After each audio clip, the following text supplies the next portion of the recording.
Okay, so every single one of my riv nuts that were originally in the front fender of this thing, I have to redo, which means I'm sanding off the faces of the riv nut to pop them out through the back with a hammer, and then popping them out with a screwdriver, replacing them with a new riv nut. I have to do this on all of the front of this side.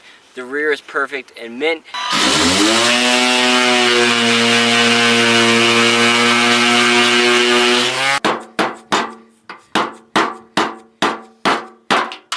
Here you go. Popped out. You're just gonna leave it in there? Well, this is gonna be on the back of the fender. When I take this fender off, which I have to do to be able to do some of the inner repair work over here, it's gonna come out.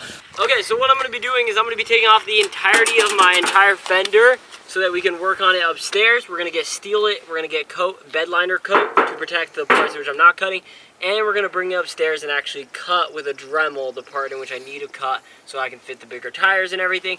It just keeps looking more and more destroyed. It's kind of Mad Max at this point. I actually just think we should take off everything, including the doors, and just see how it looks, you know, for the fun of it.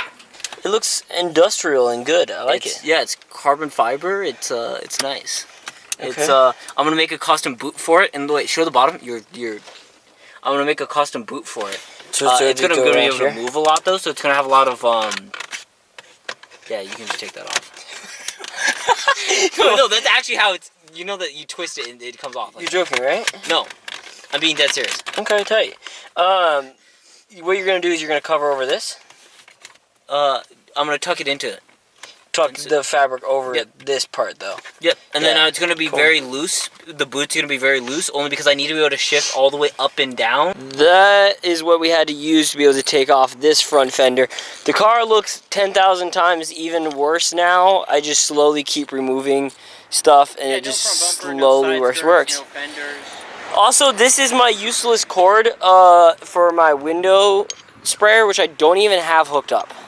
So I could remove all of this cording, which honestly, I might need to cut this because of the tire. When it's further out and turning, it might need that clearance. Possibly. You're also running a smaller tire on it. Yeah, I'm running a smaller tire, very true. This is the inside of the fender. The good news is, there's like literally no rust at all, except for the very edge, which is what I was rubbing and rolling on my tire. As you can see, there is a flat spot from how much I was rubbing on the tire. I'm gonna sand this down, all the riv nuts from the back side of it, but the good news from this is we're gonna spray bed liner on the inside and the outside of this, and I'll actually be able to line up the fender of the Widebody kit onto this and be able to mold a little bit of piece that I got to mold down there for this kit to look perfect. Let's go. You want to do the hardest bolt first? Knock that one out real quick, and then I'll start getting the top ones off. Have fun. So this, we have to keep this piece right here because this is what holds on the front bumper. This is very important. So when I cut the Widebody, all I'm going to do is cut from here around and out, keeping all of those clips in and making sure that all I'm doing is just trimming it from the front. There is a firewall here, which I have a feeling I'll need to push to the side and fold over itself. That way the tire also has more room. I've lined up all of the holes for the kit, and now some things I've done is I've sanded a little bit to make sure that that seam line is perfect, and the other thing is this now fits along the side of this. So what I'm going to do is I'm going to clamp this down and drill into the holes once I have re-riv nutted those. What I'll do is I'll put those down, I'll clamp down this bottom half, and I'll drill the final 2 holes down there. And then this kit is going to be 100% mounted. On the actual metal fender itself, you can see where I have to add some layer of paint. I also got rust protectant and then bed liner for the back side of this. I'm going to have to redo these riv nuts still, and then I drew my cutting line. I'm going to keep this structural integrity right here, but then I'm going to cut my line in right here, all the way up and over to here. This is used for the front bumper clip. I just need to cut this radius right here. So today we're going to start wrapping this. I currently am in my bedroom. I just need a place where there isn't going to be a ton of dust and hairs and movement and debris. And in this room, it is pretty still right now. There isn't a whole lot. I wiped it down with a microfiber cloth, and as I'm touching it, I don't feel any sort of dust. So I think it is good to work with.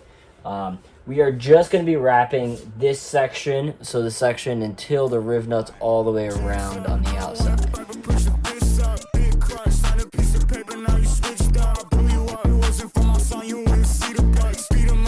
I'm dying because it's like 100 degrees in my room. But this is the part that is going to be seen. As you guys can see, it is completely flat over here. This is the part where it's underneath the wide body kit, and I'll probably do like a flex seal tape just along the outside of this. I didn't care about it being 100% perfect because it isn't seen and I was working with heat, but for the duration of which the part can be seen, it is mirror finishes. It looks really good. I gotta go back through and cut out these holes, heat them up, and then go back around them and heat them up like that. And then I already tucked in all the edges. Everything else is good. Okay, today guys, we're going to be going over installing the front fenders, and I'll show you all of the work that I've done broken up here. One of the things you guys can tell is I have painted the inside liner of the fender black to be able to make sure that it has a little bit of rust protectant on it. On top of that, I have wrapped all of my fenders, painted them, and cut them for the wide body kit so there's clearance. And then I used on the back side, I used bed liner to be able to protect from rust from all the screws and the riv nuts. I'm going to do a little bit more painting on a couple riv nuts down there, which I haven't gotten to. And then we're going to install this, and I'll show you guys what it looks like.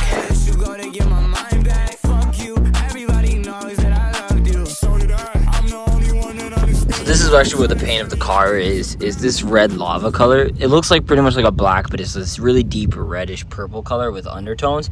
Either way, I peeled this away from the edge so that whenever I install this fender, it won't be harder for me later to be able to pull up that wrap, even though it's super old. So what I'm gonna do now is, now that I tucked away the side, I actually had access to it. I wanted to get that before I'm done. But from here on out, it should be a lot easier to be able to pull up the wrap from everywhere else. Besides the fact that it's old and it likes to crack and just break apart. So what I'm going to do now is I'm going to install the front fender. You guys have already seen the color. I'm going to be able to start installing the fender, and then we're going to do it on this side and the other side, and it's going to actually start looking like a car once again. Ignore the wheel well. I had to cut up really high on that for where the wheels are going to fit, and then you guys are actually going to get kind of a look of what it's going to look like here in a little bit. Now, you guys are going to say, well, why didn't you wrap all the way down? And this is the reason as to why. The wide body kit comes from here, so you guys won't actually see anything besides this little triangle. You guys won't be able to see anything from that little triangle. As far as the actual body lines, they're not terrible. I want to perfect it. Taking on and off pieces, it slightly tweaks and adjusts it, but if you look at the body line of there, it meets up perfectly across, and everything else is pretty much done perfection. Inside of here, I have painted all of this, and inside of here with bed liner, so it's not going to rust. The cut I made, I painted over as well multiple different times to prevent from corrosion or any kind of stuff like that. In the future, we may need to cut off this. I added this in case if I wanted to use this as a way to be able to tie in some structural support, but we may just need to lob that off as well, depending on the turning radius of the new wheels.